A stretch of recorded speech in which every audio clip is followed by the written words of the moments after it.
নববর্ষের শুভ দিনে পয়লা বৈশাখ উপলক্ষে আজ সকাল সকাল এক বর্ণাঢ্য শোভাযাত্রায় পদযাত্রার মাধ্যমে উপস্থিত ছিলেন বীজপুরে দুবারের জয়ী সাংসদ এবারের আসন্ন লোকসভা নির্বাচনের মনোনীত প্রার্থী দীনেশ ত্রিবেদী মহাশয়।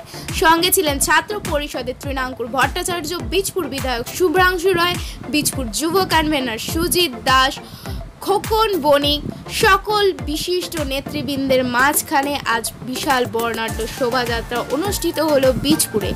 নববর্ষের প্রাক্কালে কি বার্তা দিলেন দীনেশ ত্রিবেদী দেখে নিন শুধুমাত্র নিউজ সুপার পর্দায়। নিউজ সুপার সব খবর, সববার খবর, দেখতে থাকুন, সঙ্গে থাকুন। সবাইকে শুভেচ্ছা নববর্ষের।